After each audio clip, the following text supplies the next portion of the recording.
Hi everyone, welcome to Python programming. So this is the last session that we're going to learn in first chapter. Okay, so let's see these contents, what we are going to discuss in this particular session. So in this session we are going to discuss about repetition structures, where in repetition structures we discuss while loop and for loop, and we have a example for calculating the running total. In this we can able to see how a Python program can be written for the running totals, and then we can see about input validation loops. Okay, and we have nested loops, that means a loop inside a loop. So these are all the content that we're going to learn in this session. So let's start with repetition structures. So generally repetition means what? Iteration or repetition, all these things are same. Okay, so repetition in the sense repeatedly performing some set of actions is called as a repetition, which can also be called as a iteration. Okay, so most of the times in programming we come across situations where we need to perform some set of actions repeatedly, some set of code which has to be performed until some certain conditions are met. Okay, so like these situations we have to use repetition statements.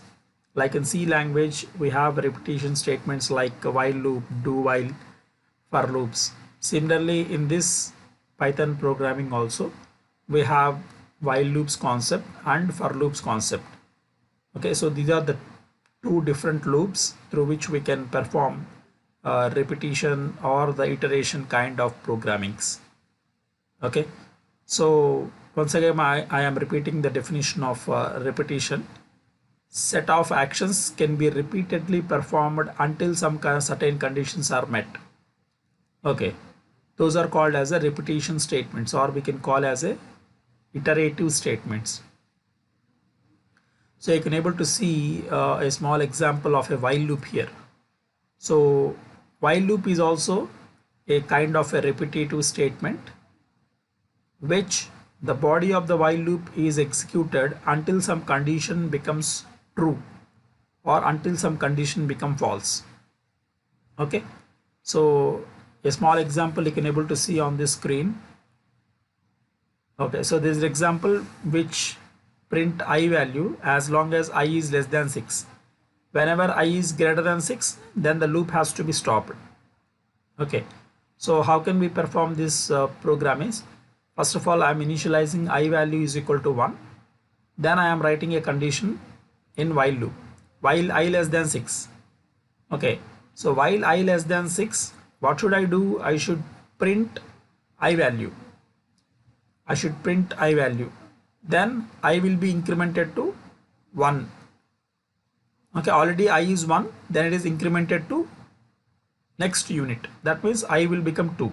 Again the condition will check 2 less than 6. Okay, so what is the base condition we have taken is until and unless I value is greater than 6, then only you have to stop the loop. Until then you need to continue with the loop and try to print the value of I. Okay, so first of all I value will be checked, 1 less than 6 you will print I, then again I will be incremented to 1, then again you will check the condition 2 less than 6, print I. Okay, then again I will be incremented, this time I will become 3, 3 less than 6. Okay, like that the program has to be repeatedly perform the printing action. Okay, so till how many numbers I have to print? I have to print until the condition become false. Okay, whenever you get 6 less than 6, which is obviously false. Okay, so until that you need to print the value of I. So you will get the answer as first 1 2 3 4 and 5. Okay, so this is how we can execute the while loop statements. In Python there is no do while. Okay, like in C programming we have do while, but in Python we don't have do while. We have only while loop condition. So the basic syntax for writing the while loop is you need to write by writing a statement while, which is a keyword, then followed by condition. There is no brackets should be included. Okay, while we're defining the condition, we should not include any brackets. Then after that, so how the syntax works is you have to write by you have to write a statement while, which is a keyword, then followed by a condition. There is no need to give any brackets here. Then after that colon. Okay, and the next statement after the while loop, it has to be one space should be left. After that you need to write the statement.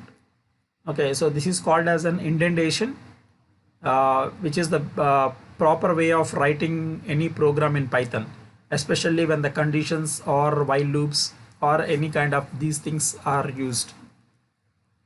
Okay, so now there is an increment statement in the program which is very necessary while we are writing programs, especially with while loops and for loops.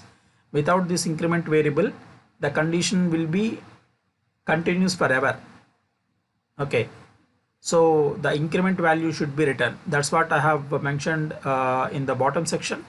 Increment I value, otherwise the loop will continues forever. Okay, so this is the small code which will try to print the values from 1 to 5.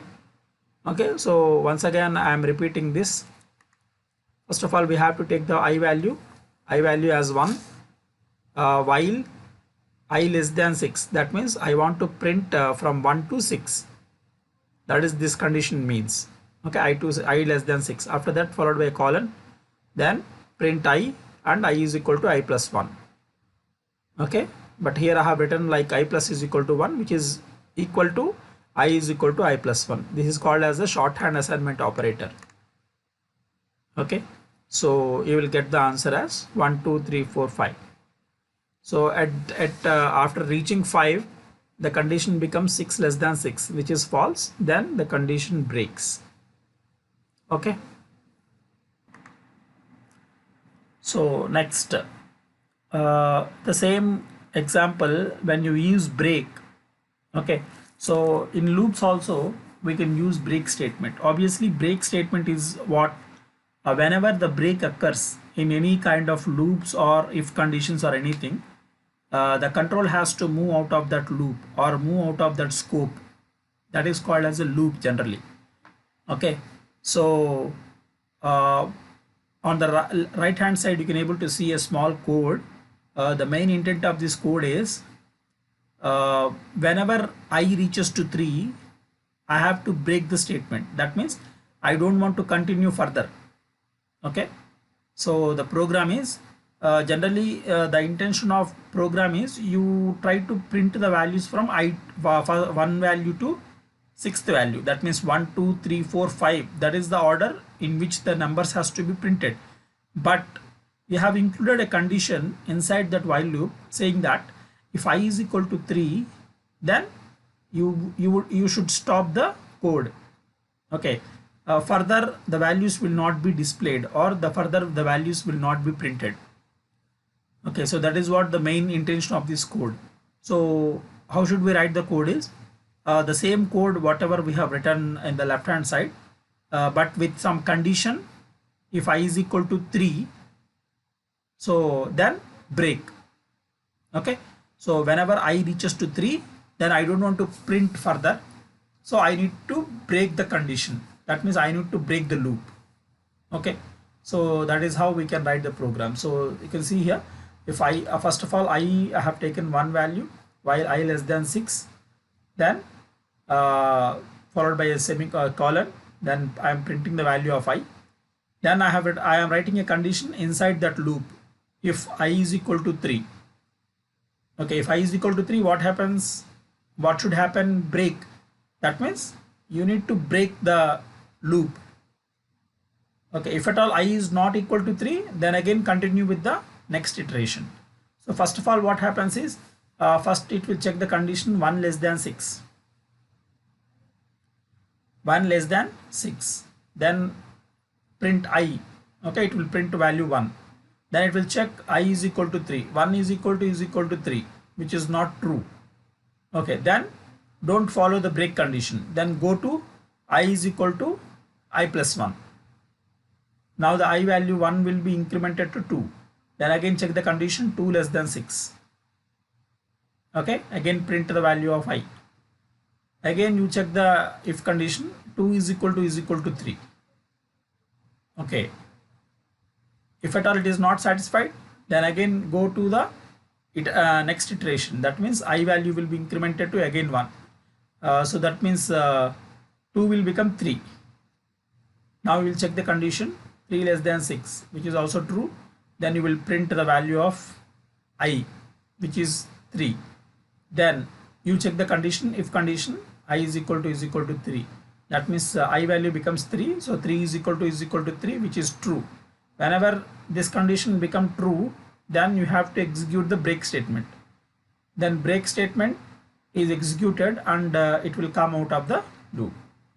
Okay, so whenever I becomes 3, it will exit from the loop and try to print the values 1, 2, 3. Okay, so this is what by using a break statement we can put some internal conditions whenever you want to break something or whenever you want to apply break in the loop. Next, we can use else also. This is somewhat different from other programming languages. Like generally else will be used with the combination of if conditions, but here in Python, while writing while condition also we can use else. Okay, nothing but what after executing this statement, whenever the condition become false, then the else part will be executed. See here, I is equal to 1. Okay, so 1 less than 6, print 1. Then it is incremented again 1, so 1 will become 2 now. Then 2 less than 6, again print I. So like that it will print all the values. Okay, whenever it reaches to 6 less than 6, which is not true, then what happens? It will come to else part. Okay, so what I have written in the else, I is no longer less than 6. Okay, so you can write else or you can simply discard that else. There is no need to compulsorily write else part. Okay, but there is an option while this condition become false, then what should happen? After this condition become false, then some message has to be displayed to the user saying that I is no longer less than 6, so I cannot print the values after 5. Okay, so to make that statement to a programmer, to better explain the programmer that what is happening in the program, so we have written a statement which is in print statement, which is I is no longer than 6. Okay, it is not mandatory that you have to write else part for while. It is our option as a programmer. We can write it or we can simply discard it. Okay, so we can use else statement with the while in this fashion.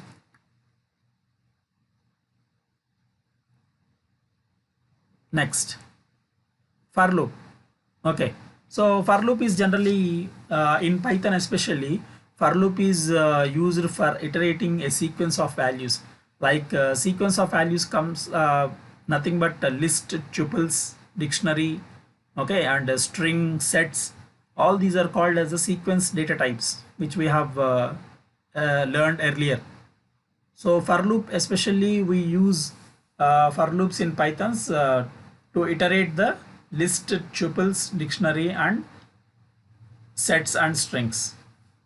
Okay, so in general you can see the statement there. for keyword in other programming languages and works more like an iterator method as you found in the other object oriented programming language. See, generally in any other for loops or for loops in any other programming language, we have three different kind of things in for loop, which is initialization, then condition checking, and increment or decrement operator. But here we don't have such things in Python. Okay, so you can see some example in the bottom section. So where you have declared a list, fruits is equal to apple, banana, cherry. Okay, so there is a list. Why we are calling that as a list is whenever anything enclosed between square brackets, it is called as a list. As I told you in the previous classes, list is nothing but you have to write any kind of data values inside the square brackets that forms a list. Okay, so there is a list in which it contains three values: apple, banana, and cherry. Now by using a for loop, if you want to print all the contents of the list, then you have to write a statement like this. First of all, we have to write for keyword, then x variable x in fruits. Okay, in is an operator which we have learned in membership operators. Might you have observed the things in membership operators? There are two membership operators in Python, which is in and not in. Okay, so in is nothing but it will check whether my item is in the list or not, or in the tuple or not. Okay, so for x in fruits, that means whether my x variable is in list of fruits or not. Okay, I am checking that. So for every value in fruits, what we are doing is you are simply printing x. Okay, we are doing nothing here. We are simply printing the contents of the list. So we have to write a statement saying that for x in fruits, then print x. Okay, so it will print all the values one by one: apple first, then banana, and then cherry. So this is how we use for loops in Python, which is very simple thing. Already might we have discussed in the other classes also. Okay, the previous classes also some examples we have discussed on for loop. So this is the way how we can write a for loop statement. And remember this for loop can be applied on all the data types, sequence data types such as list, tuples, sets, strings, and dictionary. Okay, next we have something called range, which is associated with for loops. Range is nothing but a loop or some set of code specified number of times we have to use the range function. Suppose I want to print the values from 2 to 10. Okay, so some second value to 10th value, I need to print the values of 2 to 10. What are the numbers that we have exist in between 2 to 10? I need to print all these values. At this time, you can use a range function, okay, associated with for loop. You can able to see we have written a statement for x in range. Okay, for x in range 6. Okay, I have given the range as 6, and by default it will take the starting index as 1. Okay, sorry, it will take starting index as 0 and increments 1 by default for after every iteration. Okay, so for x in the range 6, nothing but it will print the values from 0 to 6. Okay, and it will not print the last value. It will print n-1 values, which is x-1 values it will print. Okay, so it will start with printing x. First value is 0 because by default the starting index will be 0. Then after that 1, then 2, then 3, and 4, and 5. Okay, so altogether you have 6 values there. So totally 6 values will be printed. So this is called as a range function, which is especially associated with for loop. When you want to print the values or a values which are there in the list or strings or tuples for a particular range, that means you want to print the values from particular range, that 1 to 2 or 1 to 4 or 2 to 9 or 4 to 8. Okay, So these kind of values, if you want to print those kind of values which are in that particular range, then we have to use this range function. And this range function can be somewhat differently used in this way. You can mention here like this: if for x in the range 2 to 8, 2 to 6, if at all you don't give any starting index, by default it will take the index as 0. Okay, or otherwise you can mention the starting index also, which is 2. That means it will print the values from 2 to 6. Okay, so 2, 3, 4, 5. Only 2, 3, 4, 5 will be printed. You can able to see here. Next, on the right hand side, you can able to see some other format of writing for loop, which is for x in range 2, 30, 3. So these first two indexes are called starting index and ending index. So 2 is the starting index and 30 is the ending index. Okay, so which I want to display the numbers in between 2 to 30. But what is this 3 is the increment value. That means for every iteration it has to increment by 3. That means after 2, the number that I should display on the screen is 5. Okay, so I need to increment 3 to the starting index. So 2 plus 3 is 5. The next number is I should get 8, because 5 plus 3 is 8. Then the next number is 11, 8 plus 3, 11. Okay, again 14, 17, 20, like that. Till how many numbers I need to display is up to 30. From range 2 to 30. The increment value will be mentioned in this way. So the first two the first two numbers will tells you the starting index and ending index, and the next number will decide it is a increment value. That means how many numbers that has to be incremented for every iteration. So this is how we can use the range function, especially with the for loop. Next, nested loops. So we have a concept of nested loops. So nested loop is nothing but a for loop which is written inside another for loop. Okay, so you can able to see this two lists are there. One is ADJ, which is equal to, there are three different parameters we have taken. First one, red, big and tasty. Then next one is fruits, which is also a list. It has three kind of three types of data. Sorry, three kinds of data: apple, banana, and cherry. So what I need to print on the screen is for every value in X, it should be applied on Y. Okay, so for X in ADJ, for Y in fruits, print X comma Y. That means the combination of all these fruits and adjectives. So red apple, red banana, red cherry. Similarly, big apple, big banana, big cherry.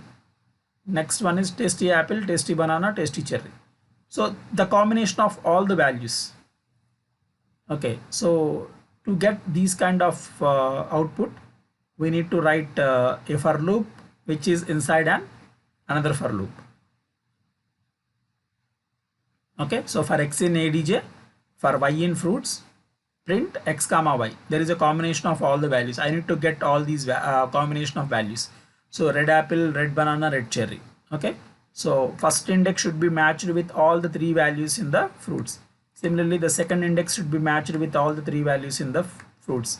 Similarly, the third index value should be matched with all the three values in the fruits. So like that, if you want to get a combination, then you can use these nested loops. Okay, not only in this way, we can use the different kind of things in nested loops. If you want to print the matrix of numbers, okay, similarly we use nested loops for printing the matrix values. Okay, so that can be applied here. Next, so there is something called the program which has been given as a calculating running totals. Okay, so here before starting this program or before explaining this program, I want to just tell you that what is the basic description of this program. See, generally what I need is you need to write a program in such a way that first of all you will enter a number. Okay, you will enter a number. The program has to ask the programmer, or the program has to be in such a way that it has to ask the user. It will first of all we have to enter a number, then that number has to be assigned to some total. Okay, then after that again it will ask some other number. Okay, the program has to ask some other number, then the previous number and this number has to be added and it will be stored in somewhere. Okay, again the user the program has to ask another number from the user. Okay, if the user enters a number, then that number has to be again stored into the total. So like that, how many numbers that you can possibly give, we give the numbers. All these numbers will be summed up. That means we have to find the total of all these numbers, and finally I should get the answer, the final total. Okay, but each and every time the program has to ask the user that whether he want to give another number or not. If at all the answer is yes, then he will try to give the number. Otherwise, if the user don't want to give any number, or don't want to continue the sequence, then he can give false. That means no. You can say no. When he say no, then the final total, whatever the number that has been stored in the total, that has to be printed. That is what the basic program I requires. Okay, so in general concept, again I am explaining you what is the basic aim of the program is. I'll give a number to you. Okay, the program has to be in such a way that the program first asks me to enter some number. Okay, so with one number the addition is not possible, so again it will ask you to enter some other number. So two numbers as there, then these two numbers has to be added and kept somewhere. After that the program again have to ask the number. Okay, you enter the another number, and that has to be again added to the previous number, previous total, and place it somewhere. So like that the program has to continuously ask me for entering the numbers. When the user is not interested to give any number, then he can say no, you don't want to give any number. Then until then, how many numbers it has been taken from the user, and those all can be summed up and display the result. That is what the basic aim of the program. Okay, so to write this program, the approach is very simple. We will take a small variable called total. Okay, so which is we can say an accumulator. That means your final total will be stored in this result. That means total. So total is equal to 0. Next, another number to add, which I have taken as true. Okay, which is a Boolean value. Okay, whether I want to add the number or not. Okay, which is called as a Boolean value. So Boolean value means what? It has only two options, either 0 or 1. 0 means you are not interested. 1 means you are interested to add something to that total. Okay, so that is the variable we have taken. The variable name is add number to, sorry, another number to add, which is true by default I have taken. Next, while I am writing this in a while loop, because every time it has to ask the user to enter some number. So while another number to add is true, okay, until and unless this condition become true, what I should get is I should get a number from the user. So that has to be written in this way. I'll take a number as a variable is equal to input is the method which is used to get the input from the keyboard. This topic we have discussed earlier in earlier concepts. Okay, input is the number. Input is the function which is used to get the number from the keyboard, like a printf statement in C programming. Here we use input as a uh, as a method through which we can enter the number from the keyboard. Okay, and while we enter the number, that number is in a string format, because by default everything whatever we return in this Python programming, it becomes a string. So I need to convert that string into an integer. So that's why in front of this I have placed an int. Okay, so this is called as the typecasting. I need to convert a string into an integer. So that's why we have written int in front of all these statements. Okay, I hope you understood why this input method has been used. So input method is used to get the value from the keyboard, like we written printf statement in C programming. We write printf enter the value of a. Okay, on scanf %d ampersand a, right? So we use something like this. In this way, in Python, we use only this statement, input, enter a number. So that's enough. Okay, no need to write any scanf statement or something like that. So once you return the statement like this, it will ask a number from the user, and that number will be stored in the variable called number. And before that, you need to convert that into a integer value. Why it is an integer value is because by default in Python everything is an string. So that string has to be converted and stored in the integer.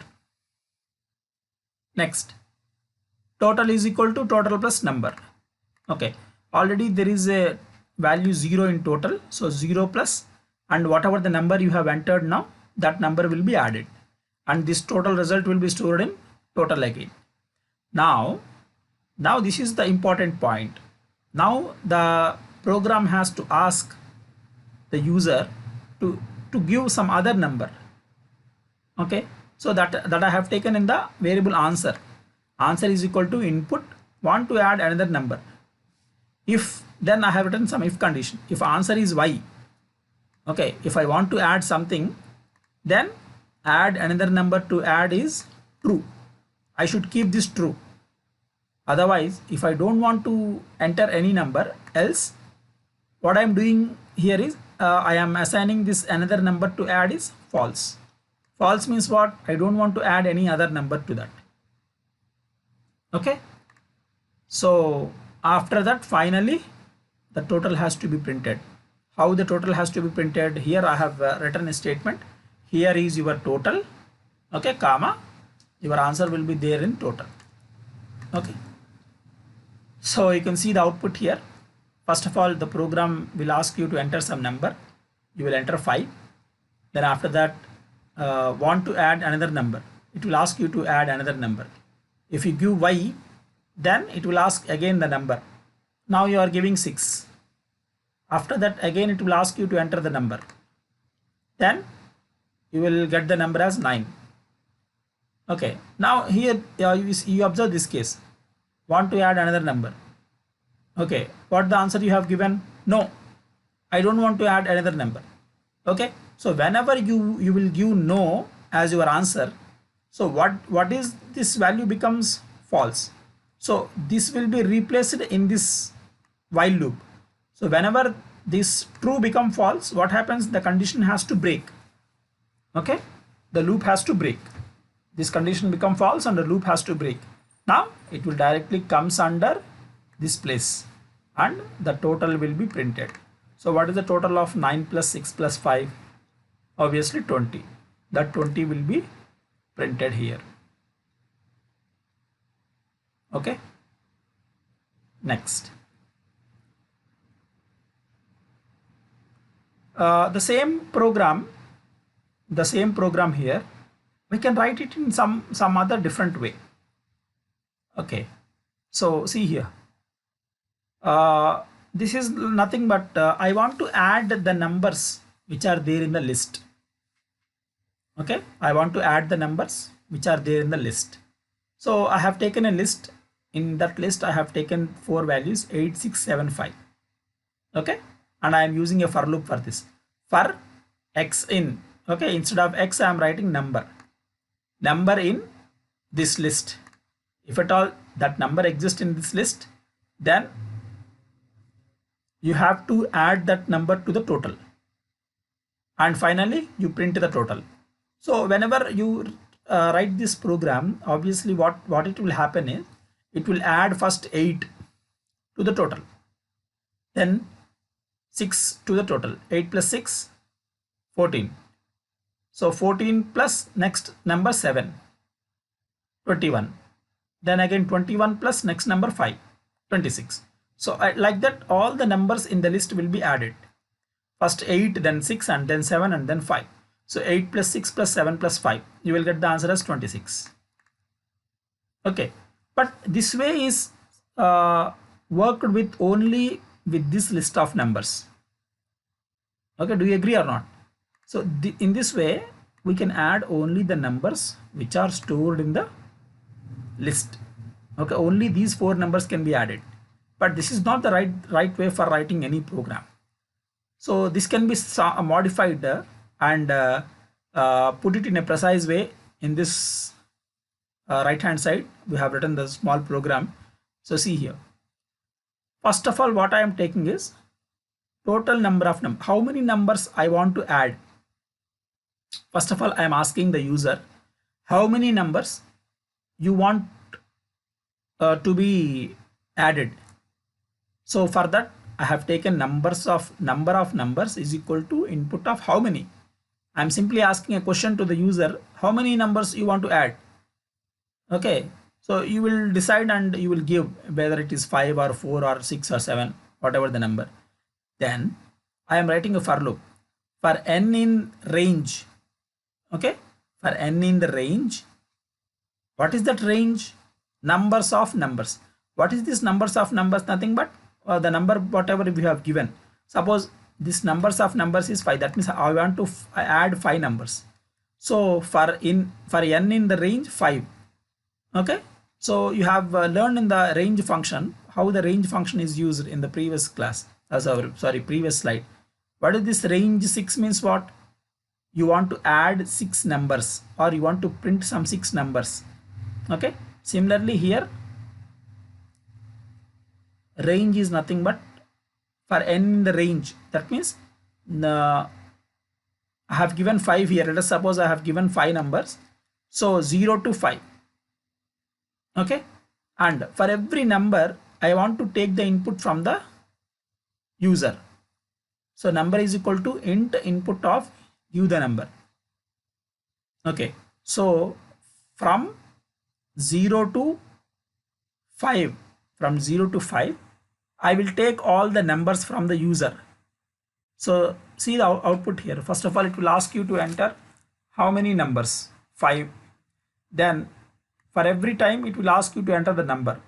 First number you have given 6, second number 9, next number 5, next number 4, next number 1. So totally 5 numbers has been completed. So 1, 2, 3, 4, 5. And finally what you will do is you will try to sum up all the values of these values and try to give the output. Okay. So finally all the numbers will be summed up and I will get the result as 25. Okay. So in this way we can form the calculating running totals. Okay. So this is the somewhat biggest, that means the number of lines of code in this method will be more, then that can be reduced to in this final precise way. Okay, the total number of lines of code will be reduced to a very less number of lines. So this is how we can write the programs in Python. Okay, next, the last concept of the first chapter is validating inputs. See why we use validating inputs. Suppose, see, validating is very necessary point when we try to work on any kind of programming or try to build some applications. Validating is very much important.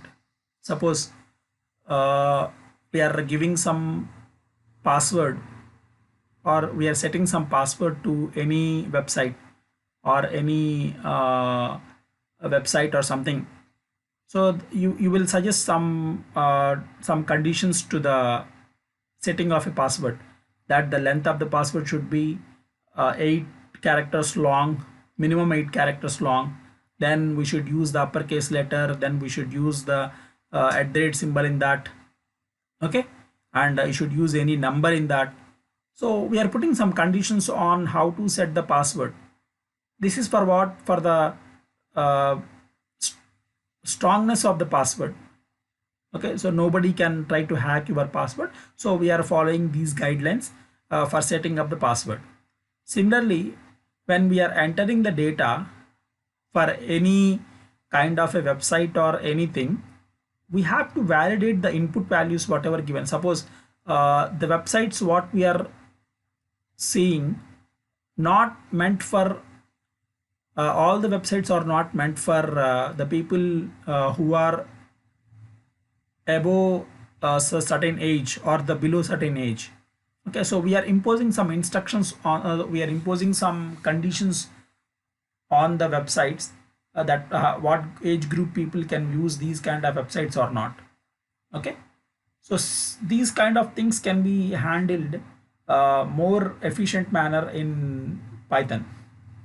Okay, so the validations can be of two types. Two different ways the validations can be checked, by using a flag variable or by using a try and except format. Okay, so using try and except, so we can use the validations, we can check the validations. Similarly, by using a flag variables also we can check the validations. So let's see in a more precise manner, or let's see with an examples, we can try to understand some more concept regarding this validating inputs.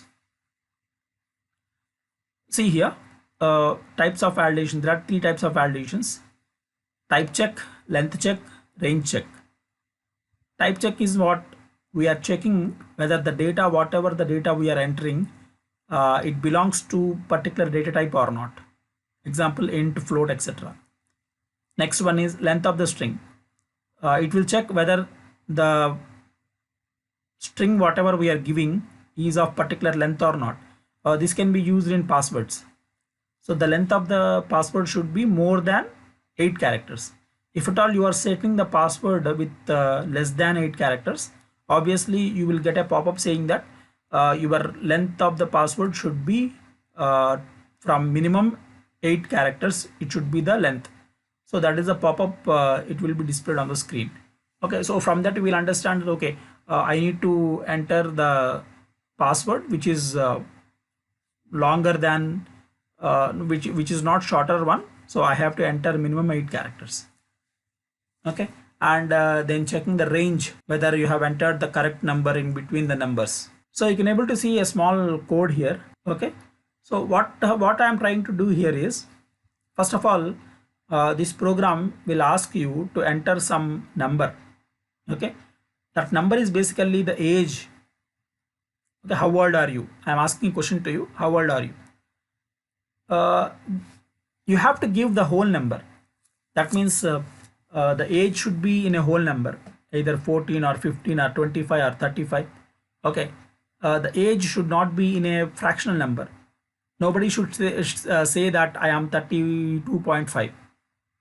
Okay, so nobody will tell you that any person's age is 32.5. Okay, because age always will be a whole number. Some people, without knowing this and without not having any knowledge regarding this, so they if they try to give the fractional number, then the program has to give an error, and it has to give a message to me saying that please enter a whole number. Okay, so this is called as a validation.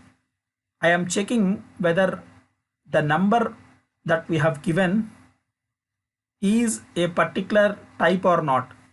It will not accept the float number. It has to accept the int number. Okay, so that's why what I am doing is I am putting this in a try.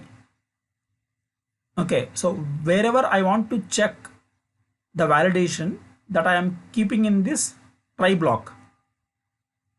Okay, so what I am writing in the try is age is equal to input, how old are you? and this whole thing will be converted into int, because Python always accepts strings as a result from the keyboard. But I don't want strings, I want to convert that is into an integer. So the number will be converted into an integer and stored in age. After that, break.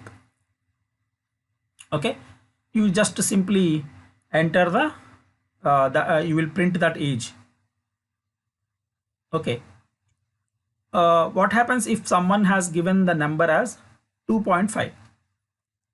Then whenever someone has given the number 2.5, this will comes into the picture, the second part of the code, which is called accept value. So what happens here is it will accept value error. It will give the error as value error, and after that it will try to give a message saying that please enter a whole number. You are entering a fractional number, so which is not correct, so please try to enter the whole number. Okay, so this is the kind of validation we are checking. We can check some validation in this fashion, like we can check the age of the or data type of the value, or length of the password, okay, or the range of numbers in between some two values. Suppose I want to enter a number in between 2 and 6, so your number should be either 2 or 4, either 2 or 3 or 4 or 5 or 6. You should not give the number beyond 6 or less than 2. Okay, so that is how we can do this validation. So see here, here I am taking the validation as flag variable. So this is called flag variable. Flag variable means what? It has only two possible states, either true or false. Okay, so you can observe this in this slide. I am writing the password sequence. That means to check whether the password is of correct length or not. So what happened is, first of all, I am taking a variable is long enough is equal to false, and while not is long enough, then the password I am taking as enter the password at least 5 characters. Okay, and I am checking the validation. If length of that password greater than or equal to 5, then only it is true. You have to do this, then only it is true. Else you enter a message to the user saying that the password entered is too short. Okay, so what is the validation I am checking here? I have to check the validation that the password length of the password should be at least 5 characters. That means minimum 5 characters. It will not be less than 5 characters. Okay, so for this how I am approaching how I am approaching the programming is, I am taking a variable which is long enough. Okay, it is a variable which I am taking it as a false at the initial condition. Then I am entering a password. Password is equal to input. Please enter the password at least 5 characters. So this is the input function which will ask you to enter the values from the keyboard. Then I am checking the length of that password. len is a function which can be used to check the length of the password. So length of password greater than is equal to 5. Then only you have to do this as a true. Okay, otherwise you have to print a message saying that the password entered is too short. After that you will try to print the password. Okay, so this is the one way of checking the validations in the program by using a flag variable. So this is called as a flag variable. Flag variable is nothing but it contains only two values. Boolean values are called as a flag variables, either true or false. Next, this program will check you the range of numbers. Okay, so first of all I am taking is teenager is equal to, see what I am doing in this program is I am taking an age from the keyboard and I am checking that age should be greater than 13 and less than 19. Then what should that person is called as? He is a teenager. So teenager is true. Otherwise you must enter a valid number in between 13 and 19. Okay, otherwise you will not a teenager, right? So I am using that kind of example here. So first of all, I am taking a variable is teenager, which is false. Okay, then I am checking that while the is teenager is not true, then I am putting this validation condition in a try statement. Okay, so I am trying at this position. That means if at all something wrong happens in this code, then what should I print? I print the except condition. Okay, so whatever the condition you are going to check, that can be replaced, that can be placed in the try block. Then if at all something has been done wrongly in that particular situation, then the except condition has to come into picture, and you have to print a message saying that you must enter a valid number in between 13 and 19. Okay, so first of all, I'm taking the input from the keyboard. How old are you? I'll give a number and I'll check that number. If that number is greater than 13 and less than 19, then I'll check, I'll do it as a teenager is equal to true. Initially teenager is false, right? So I am doing teenager is equal to true. Okay, then you will just come out of the loop and print that you are a teenager aged whatever the number I have given. If someone has given a number which is not greater than 13 and less than 19, then we have to display a message saying that you must enter a valid number in between 13 and 19. Okay, so that is what that is how we can use the validations in Python programming, which are very important to check whether the particular condition is true or false or something like that. Okay, so these are the things that we can use to check the validations, to check the length of the passwords, to check the age of a particular person. All these things can be used in Python in this fashion. Okay, right, that's it for the first chapter. So we have covered all the topics which are related to the first chapter. So I just want to I just want to give the summary of what we have covered in the first chapter. So these are all the topics that we have covered in the first chapter. Okay, so this is actually the syllabus which has been framed by JN2K. So in the first chapter, in the first slide, I have discussed about how the introduction of Python, then program development cycle of a Python, then input processing and output. Okay, in the next chapter, we have discussed about print function, what is the importance of a print function, then how we use the comments in Python, and then variables, how we use the variables from the Python, and reading input from the keyboard also. Okay, this is also covered in the second video. And in the third video, we discussed about operators, type conversions and expressions. Okay, and in the fourth video, we have covered about the data types such as numeric data types. Okay, numeric data types such as string, tuples.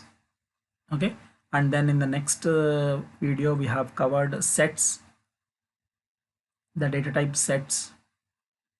Next, functions concept and modules concept. Okay, and in the next video, we have covered about decision structures like if else if, then nested decision structures. Okay, and something covered on strings.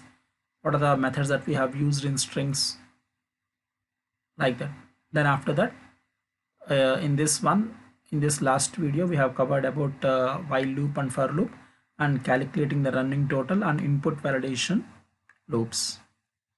Okay, so that's it. With this, we complete the first chapter. Okay, thank you.